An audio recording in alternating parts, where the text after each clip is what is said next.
Good morning, students. I hope you all are doing great. I am Monica L. Awat. Welcome to my channel Level Up Psychology. यहाँ हम कर रहे हैं IGNOU MEPC second year का subject MPCE 011 और हमारी unit चल रही है ब्लॉक 1 की unit 1 which is brief history of psychopathology. Okay, last class में अभी तक हमने अपनी ऑपरेंट कंडीशनिंग कंप्लीट कर ली थी और आज हम करने वाले हैं टॉपिक सोशल कॉग्निटिव थ्योरी. आज के इस क्लास में हम स्टिक रहेंगे आपके सिलेबस के अकॉर्डिंग जैसा MEPC की बुक में सब डिस्क्राइब्ड है, क्योंकि सोशल कॉग्निटिव थ्योरी की ज़्यादा डिस्क्रिप्शन, उनके एक्सपेरिमेंट्स, थ्योरीज वो ज़्यादा नहीं दी हुई है डिटेल में. इस चैप्टर में सिर्फ एक ब्रीफ दिया हुआ है एंड उसके अलावा कुछ क्रिटिसिजम्स दिए हुए हैं. ये बताया गया है कि हम वो थ्योरीज कब यूज़ करते हैं, कौन कौन से डिसऑर्डर्स होते हैं तब करते हैं, और कुछ बिहेवियरल थ्योरीज के नाम दिए हुए हैं. तो हम आज का टॉपिक वहीं तक अपना सीमित रखेंगे, क्योंकि डिटेल में जो आप ये थ्योरीज हैं ये पढ़ेंगे अपने यूनिट में, जो पर्सनैलिटी थ्योरीज का आपका यूनिट है उसके अंदर. ठीक है, so let's start with the topic today which is social cognitive theory. Okay, so social cognitive theory में यहाँ पे आपने अभी तक तो देखा कि हमने पढ़ा है जो अपने classical conditioning and operant conditioning की हमने थ्योरीज पढ़ी बिहेवियरिज्म में. उसमें देखा हमने कि मोस्टली जो एम्फसाइज किया हुआ है वो किया है आपका ऑब्जर्वेबल बिहेवियर पे, right, in learning any new behaviour. अब यहाँ पे क्या है सोशल कॉग्निटिव थ्योरी में, एक तो आता है आपका सोशल. ठीक है, सोशल में आपका क्या आता है? सोशल में आता है आपका सोसाइटी का एनवायरनमेंट, कि आप कैसे एनवायरनमेंट में रह रहे हैं. ठीक, अब उस एनवायरनमेंट का आप पे क्या असर पड़ता है, वहां आप करते हैं ऑब्जर्वेशन.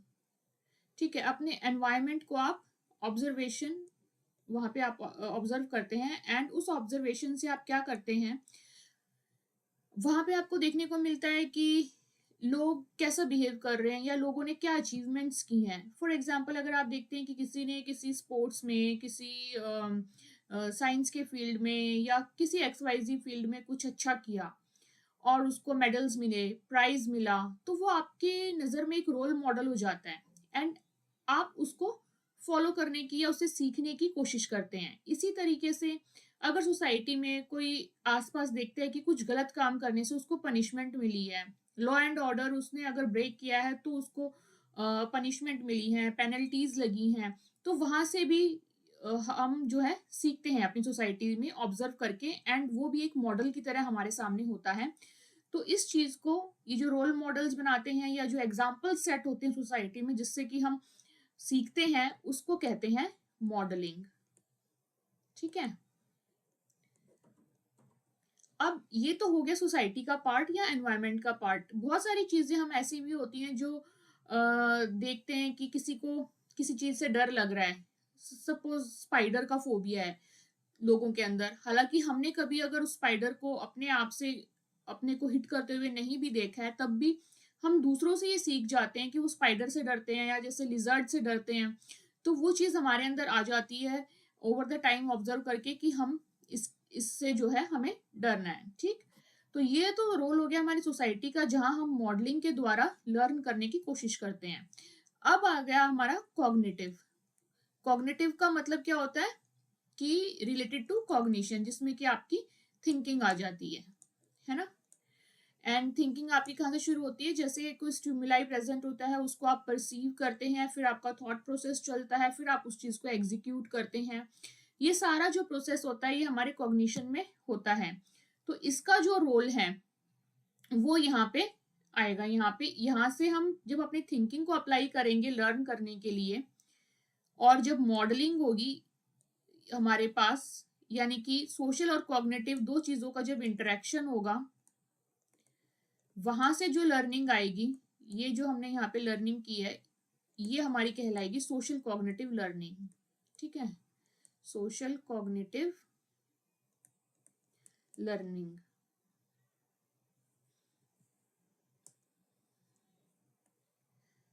ठीक है, ये थोड़ा सा लिखने में ऐसे हो, ये समझ आ जाएगा आपको, लर्निंग है।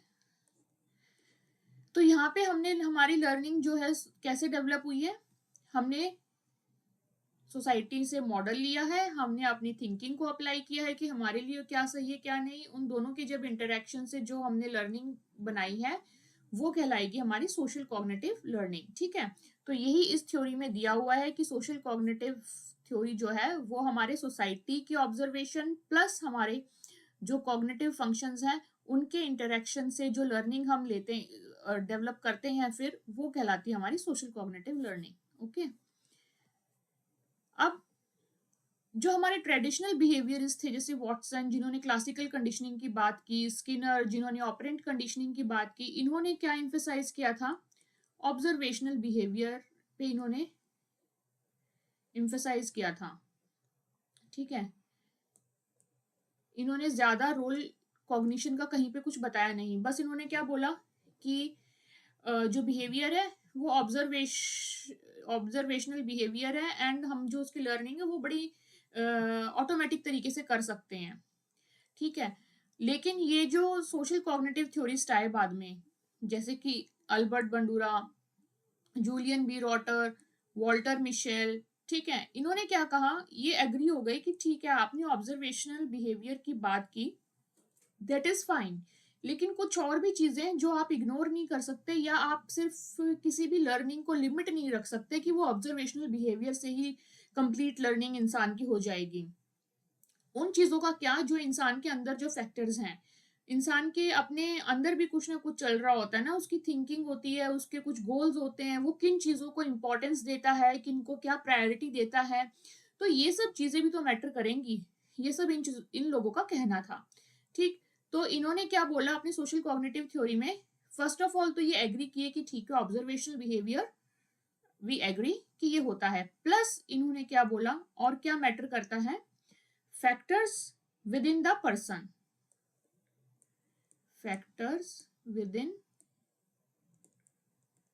द पर्सन ये मैटर करते हैं। और ये फैक्टर्स कैसे हो सकते हैं, फॉर एग्जाम्पल एक तो हो सकता है एक्सपेक्टेंसी, किसी भी इंसान के एक्सपेक्टेंसीज क्या है, उसके गोल्स क्या है। ठीक है, एक्सपेक्टेंसीज में क्या होता है कि कोई भी ऐसी चीज जिसपे कि आपको भरोसा हो कि मैं अगर इसमें और एफर्ट लगाऊं तो ये इम्प्रूव होएगी। ठीक है, जैसे फॉर एग्जाम्पल अगर आप रेस में अच्छे हैं, दौड़ने में अच्छे हैं, आप 100 मीटर की कोई रेस आज की डेट में अगर कंप्लीट कर रहे हैं 15 सेकेंड्स में, और आपको यकीन है कि आप अगर इसमें और एफर्ट्स डालेंगे तो हो सकता है 1 महीने बाद आप रोज प्रैक्टिस करेंगे तो 1 महीने बाद आप इसको 12 सेकेंड्स तक कंप्लीट कर लेंगे 100 मीटर की रेस को। तो ये इससे आपका बिहेवियर क्या होगा, वो जो रेस करने वाला बिहेवियर है वो स्ट्रेंथन होगा, राइट।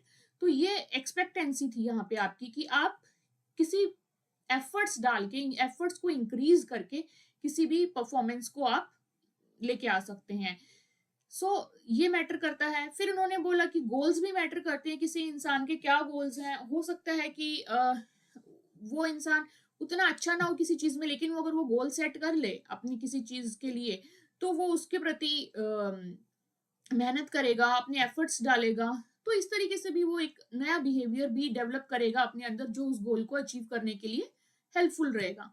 ठीक है, तो इस टाइप के कुछ एग्जांपल्स इन लोगों ने बोले जो सोशल कॉग्निटिव थ्योरीज थे, और उन्होंने बोला ये सारी चीजें जो हैं ये इंक्लूड करती हैं आपके बिहेवियर की लर्निंग में। ठीक, इसमें आपका सोशल कॉग्निटिव थ्योरी के इंट्रोडक्शन और ब्रीफिंग से रिलेटेड इतना ही है, डिटेल्स में किसी थ्योरी का जिक्र नहीं है यहाँ पे।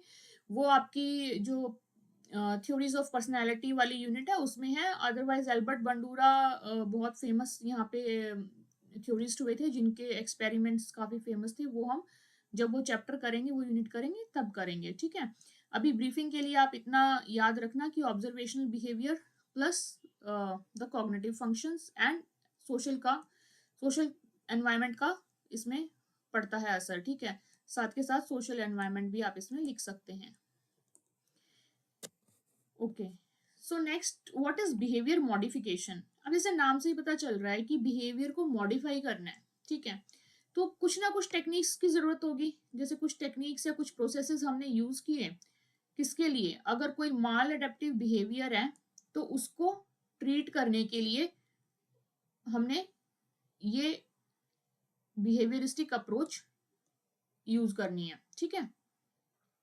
तो बिहेवियर मॉडिफिकेशन का मतलब क्या होता है कि कुछ ऐसे टेक्निक्स या प्रोसेसेस हम यूज करें जिससे कि हम माल एडेप्टिव बिहेवियर्स को ट्रीट कर सकें।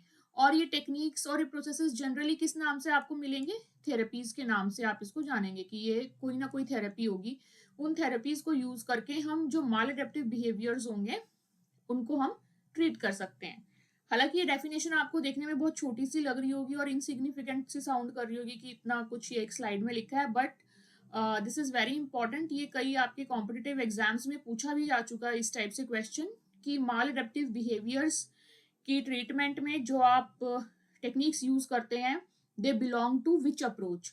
सो you can say they belong to behaviouristic approach, ठीक है? So this is an important point here.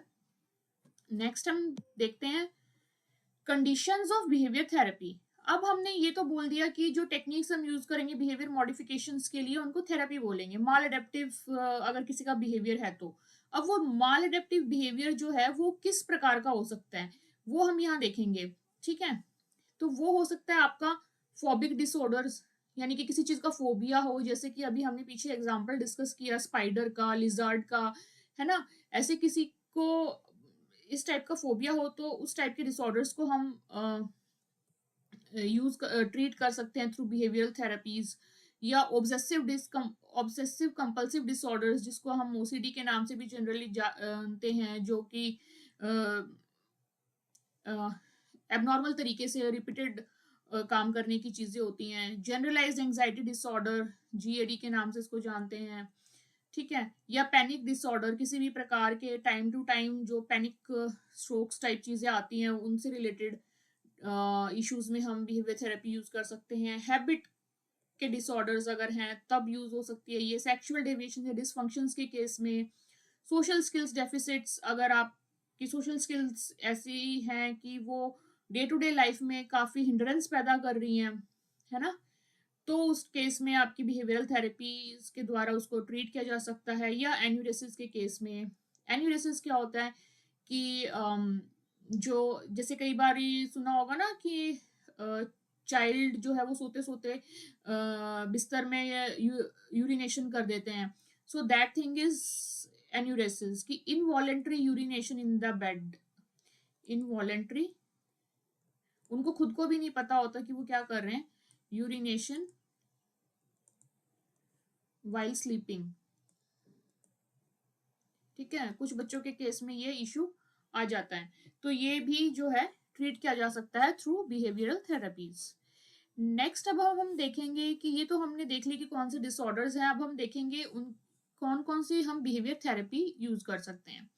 तो डिटेल में आपके ना तो डिसऑर्डर्स हैं, वो भी हम जो डिसऑर्डर्स के चैप्टर आएंगे उसमें पढ़ेंगे, और ना ही डिटेल्स में बिहेवियर थेरेपी है, ठीक है? और थेरेपीज तो मैं यहाँ पे बहुत ज़्यादा डिटेल में in any chapter we will not do, ये आप अपनी ट्रेनिंग्स में ही करेंगे, ठीक है?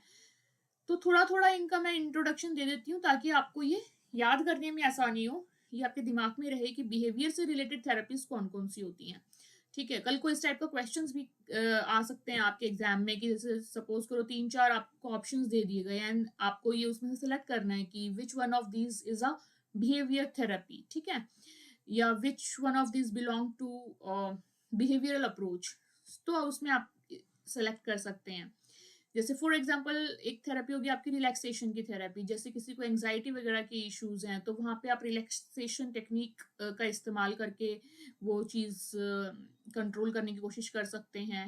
सिस्टमेटिक डिसेंसिटाइजेशन, अब सिस्टमेटिक तरीके से डिसेंसिटाइजेशन करें, जैसे ये नाम से पता चल रहा है क्या है, इसमें दो वर्ड्स हैं, डी एंड सेंसिटाइजेशन, यानी कि जो बहुत ज्यादा सेंसिटिव लोग हैं उनकी सेंसिटिविटी को थोड़ा कंट्रोल में लेके आना, है ना? आपने देखा होगा ऐसे बहुत सारे लोग होते हैं, स्पेशली जैसे जो पीटीएसडी के इश्यूज होते हैं जिनके अंदर, पोस्ट ट्रॉमेटिक स्ट्रेस डिसऑर्डर, उनमें क्या होता है कि वो ओवर द टाइम, क्योंकि उनको पीटीएसडी है तो वो ओवर द टाइम क्या होता है ना, बहुत ज्यादा सेंसिटिव हो जाते हैं, बहुत इमोशनल हो जाते हैं। वो अगर उस टाइप जिसकी वजह से वो परेशान है, वैसी ही परेशानी अगर किसी में देखते हैं, सुनते हैं या उससे मिलती-जुलती कोई चीज़ भी देखेंगे ना, तो उनकी बहुत मतलब कि हालत खराब होने लग जाएगी, हेल्थ इश्यूज़ उनको काफ़ी होने लग जाते हैं ये अपनी सेंसिटिविटी की वजह से। बहुत ही यू कैन से कि हाइली सेंसिटिव लोग होते हैं ये, और इसलिए उस चीज़ को कंट्रोल करने की ज़रूरत है। ठीक है? Then is your biofeedback. अब इसमें बायो से नाम से पता चल रहा है इससे कुछ फिज़िकल कुछ है, ठीक है? तो यहाँ पे आपके जो बॉडी और माइंड का जो कोऑर्डिनेशन होता है उसकी थेरेपी होती है ये, एंड जनरली जैसे जो एडीएचडी टाइप के इश्यूज़ होते हैं, उसमें इस थेरेपी को यूज़ किया जाता है। Then aversion therapy. एवर्जन अगर आपको याद हो, हमने जब ये रीइंफोर्समेंट ऑपरेंट कंडीशनिंग की क्लास की थी, तब मैंने आपको बताया था एवर्जन का मतलब क्या होता है, कुछ भी पेनफुल पेनफुल चीज जो होती है, या जैसे अनप्लेजेंट बोलते हैं। ठीक है, तो ये वर्ड आप याद रखें क्योंकि आपके साइकोलॉजी में ये एवर्जन वर्ड बहुत बार यूज होगा कहीं ना कहीं। तो एवर्जन का नाम आते ही आपको ये समझ आना चाहिए कि कुछ अनप्लेजेंट या पेनफुल चीज की बात यहाँ पे हो रही है। तो इस थेरेपी में क्या होता है, कुछ एवर्सिव स्टिमुलाई दी जाती है, ठीक है, एंड देन किसी बिहेवियर को उससे फिर रिड्यूस किया जाता है, कंट्रोल किया जाता है, ठीक है। देन हैबिट रिवर्सल, ये नाम से ही पता चल रहा है कि किसी भी हैबिट को रिवर्स करने के लिए, चेंज करने के लिए ये यूज होती है। मॉडलिंग, हमने मॉडलिंग के बारे में पढ़ाई है कि किसी एज एन एग्जाम्पल जो सोसाइटी में देखने को मिले, या कुछ एग्जाम्पल के तौर पे जो चीज समझाई जाती है, सिखाई जाती हैं, साक्षात किसी के सामने की होते हुए दिखाया जाता है ऐसे होगा, तो वो चीज जो है वो मॉडलिंग में आती है। Then shaping shaping the behaviour, token economy. Token economy भी आपकी काइंड ऑफ रिवॉर्डिंग जैसी होती है कि उसमें अच्छे बिहेवियर को इम्प्रूव करने के लिए रिवॉर्ड्स दिए जाते हैं। कॉग्निशन बिहेवियर थेरेपी, ये नाम से ही पता चल रहा है कॉग्निशन का रोल है, तो यानी कि थिंकिंग का रोल है, एंड इसको हम सीबीटी के नाम से भी जानते हैं। ये आज की डेट में काफ़ी वाइडली यूज्ड थेरेपी है, एंड इसमें थिंकिंग के ऊपर इंसान के काम किया जाता है कि अगर थॉट्स बहुत गलत तरीके से प्रोसेसिंग हो रही है थॉट्स की, या लूपिंग हो रही है थॉट्स में बहुत ज़्यादा, तो उन चीज़ों पे ये कंट्रोल करने के लिए ये थेरेपी हम यूज़ करते हैं, ठीक है। आई होप ये आपको मोटा मोटा समझ आ गया होगा ये सारी थेरेपी, एंड आपको कहीं ना कहीं हर थेरेपी में ऐसा फील आया होगा कि हम किस तरीके से बिहेवियर को इसमें चेंज कर रहे हैं, मॉडिफाई कर रहे हैं, है ना। और या तो हम एनवायरनमेंट के साथ डील कर रहे हैं, या हम इंसान के थिंकिंग प्रोसेस के साथ डील कर रहे हैं, या उनके मतलब कि हैबिट्स जो ऑलरेडी जो कुछ लर्न किया हुआ चीज़ उनको अनलर्न कराने की कोशिश कर रहे हैं। तो ये कहीं ना कहीं आप जब भी देखेंगे इन थेरेपीज को, या तो डिटेल में पढ़ेंगे तो आपको रिलेट कर पाएंगे कि अच्छा, यहाँ पे हम ऑपरेंट कंडीशनिंग यूज कर रहे हैं, यहाँ पे हम रीइंफोर्स पॉजिटिव रीइंफोर्समेंट यूज कर रहे हैं, यहाँ पे हम नेगेटिव कर रहे हैं, यहाँ पे हम पनिशमेंट यूज कर रहे हैं, या यहाँ पे हम मॉडलिंग, जो कि आप तो ये बंडूरास थ्योरी में आगे आगे पढ़ेंगे तब आपको पता चलेगा, तो वहाँ पे हम इस वाले साइकोलॉजिस्ट की ये वाली थ्योरी यूज कर रहे हैं। तो इस तरीके से आप इनको बाद में और अच्छे से जान जाएंगे। अभी के लिए इतना काफी है इस चैप्टर के लिए। नेक्स्ट है हमारा क्रिटिसिज्म, इवेल्युएशन या क्रिटिसिज्म अगेंस्ट बिहेवियरिस्टिक थ्योरीज। अब एक क्रिटिसिज्म तो इसका ये थ्योरीज पढ़ते पढ़ते हमने देख लिया है।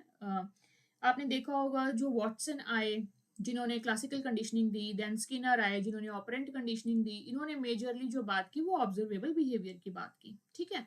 उसके बाद आए हमारे ये सोशल कॉग्निटिव वाले थ्योरिस्ट जैसे बंडूरास एंड जूलियन रॉटर, मिशेल, ये सब जो आए, इन्होंने क्या बोला कि ऑब्जर्वेबल बिहेवियर तक ठीक है, बट उसके अलावा भी कुछ है, उसके अलावा एनवायरनमेंट है, इंसान की अपनी थिंकिंग है। तो यहाँ पे एक तरीके से उनकी जो थ्योरी थी वॉटसन एंड स्किनर की, जो ट्रेडिशनल थ्योरी कह सकते हैं हम, वो क्या हुई, वो थोड़ी सी क्रिटिसाइज हुई, ठीक है। तो पहला क्रिटिसिज्म तो उन्हीं लोगों का हुआ जिन्होंने अपनी ट्रेडिशनल बिहेवियर थ्योरीज दी, और किन के द्वारा हुआ, वो हुआ सोशल कॉग्निटिव थ्योरिस्ट के द्वारा, ठीक है। तो यहाँ पे हम दो टाइप के क्रिटिसिज्म देखने वाले हैं। एक तो ये जो कि नॉर्मल ट्रेडिशनल बिहेवियरिस्ट का ही हुआ, और दूसरा क्रिटिसिज्म फिर हम देखेंगे कि सोशल कॉग्निटिव थ्योरिस्ट वालों का उनका क्या क्रिटिसिज्म रहा, ठीक है। सो वही है पहला पॉइंट, तो कि इन्होंने क्या बोला, human experience can not be limited to just observable responses, ठीक है, ये ह्यूमन बिहेवियर की रिचनेस को नहीं दर्शाता है। तो पहला क्रिटिसिज्म यही है कि सिर्फ ऑब्जर्वेबल रिस्पॉन्सेज से कुछ नहीं होगा, उससे आप कंप्लीट किसी का बिहेवियर, ह्यूमन बिहेवियर इतना रिच होता है, उसके अंदर ना जाने क्या क्या फैक्टर्स शामिल होते हैं कि वो कुछ तो एनवायरनमेंट से सीख रहा है, कुछ तो उसके अंदर से आ रहा है। तो आप सिर्फ ये नहीं कह सकते कि भाई हाँ उसने जो उसको दिखाया और उससे लर्निंग हुई ऑब्जर्वेबल रिस्पॉन्सेज के थ्रू, वो वही है। No, this is not a complete picture. तो पहला पॉइंट तो ये हो गया, ठीक है। दूसरा पॉइंट क्या हुआ कि behavioristic theories does not seem to address the human experiences such as thoughts, dream, formulation of goals and aspirations.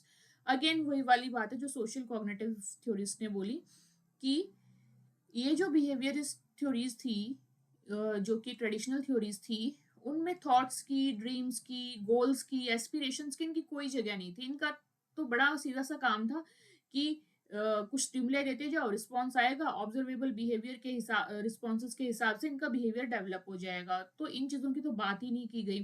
सो ये भी एक लिमिटेशन हो गई, ठीक। नेक्स्ट लिमिटेशन क्या हुई, ये जो सोशल कॉग्निटिव थ्योरीज थे इनका कहना था कि इन्होंने ना जो हमारे ट्रेडिशनल बिहेवियरिस्ट हैं, इन्होंने बस रिवॉर्ड्स एंड पनिशमेंट तक ही सीमित रखा है एनवायरनमेंट के इन्फ्लुएंसेस को, इसके अलावा कुछ और बताया ही नहीं। एंड ये बड़ा मैकेनिकल साउंड करता है, ठीक है, कि mechanical controlling of our behaviour, कि बस रिवॉर्ड दे दिया तो भाई बिहेवियर इंक्रीज हो गया, पनिशमेंट दे दी तो बिहेवियर डिक्रीज हो गया। क्या उसके अलावा कोई और फैक्टर रिस्पॉन्सिबल ही नहीं है एनवायरनमेंट में? बस ये रिवॉर्ड एंड पनिशमेंट ही होता और कुछ नहीं होता क्या? सो ये चीज भी उनको बड़ी डिससेटिस्फैक्टरी लगी। So many social cognitive theorist have been dissatisfied with the strict behaviorist view of environmental influences such as rewards and punishments mechanically controlling our behavior। क्योंकि ये जो चीज है रिवॉर्ड्स एंड पनिशमेंट, ये तो एक तरीके से जो उन्होंने बताया, ये तो एक मैकेनिकल कंट्रोल हो गया ना, रोबोटिक वे में, कि हमने ये किया तो ये हो गया, वो किया तो वो हो गया, मतलब क्वाइट प्रिडिक्टेबल। लेकिन सोशल कॉग्निटिव थ्योरीज का मानना क्या था कि इतना कोई मैकेनिकल काम नहीं है इंसान का बिहेवियर, उसमें बहुत सारी थिंकिंग इन्वॉल्व है, वो कैसे परसीव करता है भाई अपने एनवायरनमेंट को, वहां से क्या क्या सीखता है, ये सब चीजें मैटर करती हैं। तो यहाँ तक की जो हमने क्रिटिसिज्म पढ़ा, ये तो क्रिटिसिज्म हो गया आपका ट्रेडिशनल थ्योरीज के ऊपर, ठीक है, ट्रेडिशनल बिहेवियर वालों के ऊपर। और ये किया किसने? ये किया आपके सोशल कॉग्निटिव थ्योरिस्ट ने। अब बारी आती है सोशल सोशल कॉग्निटिव थ्योरिस्ट की, ठीक है। एक तरीके से उन्होंने जो ट्रेडिशनल वालों का काम था उसको काफी एक्सपेंड कर दिया, है ना, काफी बढ़ाया, काफी ब्रॉडन किया, उसमें बहुत सारी चीजें वो और लेके आए। लेकिन स्टिल इनकी भी जो है क्रिटिसिज्म हुई। इनकी क्रिटिसिज्म में क्या था कि भाई इन्होंने काफी काफी कुछ लाने की कोशिश की बिहेवियरिज्म में, लेकिन ये कहीं ना कहीं चूक गए थोड़ा सा। इन्होंने कुछ चीजें थी जिनके बारे में ज्यादा बात नहीं की, जैसे कि genetic contribution and subjective perspective या सब्जेक्टिव एक्सपीरियंस। तो सोशल कॉग्निटिव थ्योरीज ने एनवायरनमेंट की बात कर ली, कॉग्निशन की बात कर ली, लेकिन उन्होंने इस चीज पे इतना एम्फेसिस नहीं दिया कि हमारी जो जेनेटिक कॉन्ट्रीब्यूशन है, कि हमारी हेरिडिटी किसी भी चाइल्ड के अंदर जो आती है उसका भी फर्क पड़ता है इंसान के बिहेवियर पे, ठीक है। एंड सब्जेक्टिव एक्सपीरियंसेस, यह हर, जैसे थिंकिंग का रोल तो बता दिया, लेकिन ये नहीं बताया कि हर एक इंसान दूसरे इंसान से अलग है और उसकी जो सेल्फ अवेयरनेस है या उसकी जो कॉन्शियसनेस का फ्लो है वो डिफरेंट है। ये चीज सब्जेक्टिव एक्सपीरियंस में आती है। सब्जेक्टिव का मतलब क्या होता है? जो चीज एक इंसान से दूसरे इंसान में डिफर करती है, ठीक है। हर किसी का अपना पर्सपेक्टिव होता है, मेरा कुछ होगा किसी चीज को लेके, आपका कुछ होगा, तो ये हमारी सब्जेक्टिव पर्सपेक्टिव हो गया, है ना। एंड इस चीज की जो है उसमें कमी थी जो इन्होंने सोशल कॉग्निटिव थ्योरीज ने अपनी थ्योरीज दी, जेनेटिक कॉन्ट्रीब्यूशंस की और सब्जेक्टिव एक्सपीरियंस की उसमें कमी थी, ठीक है। तो ये हो गए आपके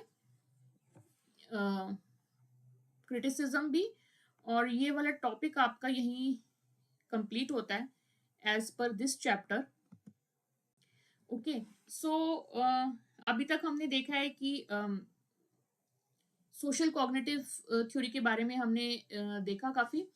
पहले तो क्या था कि वॉटसन और स्किनर ने ट्रेडिशनल थ्योरीज दी हैं which were mostly based on observable behaviour, ठीक है। फिर सोशल कॉग्निटिव थ्योरिस्ट आए, जैसे स्किनर एंड ऑल, इन्होंने एम्फेसाइज किया एनवायरनमेंट पे एंड किस पे, हमारे कॉग्निशन पे, थॉट प्रोसेस पे, ठीक है।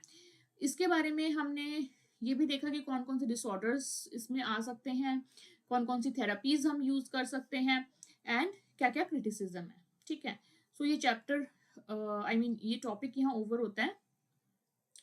अब आप, आई होप ये आपको समझ आया होगा। So and this is an important thing, ना सिर्फ ये मतलब आपके काम आएगी, बल्कि अगर आपको जैसे जो हमने डिसऑर्डर्स देखे हैं, इस टाइप की कोई अगर आपको प्रॉब्लम, कोई इशू अपने आसपास, फैमिली फ्रेंड्स में या इधर उधर कहीं देखने को मिले, तो you can guide them also कि आप इस टाइप की चीज़ों के लिए हेल्प ले सकते हैं, सीक आउट कर सकते हैं, therapies are there to treat these things. तो इसमें परेशान होने वाली बात नहीं है। कई बार क्या होता है, इस टाइप के इश्यूज होते हैं लेकिन लोग उनसे सफ़र करते रहते हैं, उनको ये आइडिया नहीं होता कि इन चीज़ों का भी कोई सोल्यूशन है, राइट।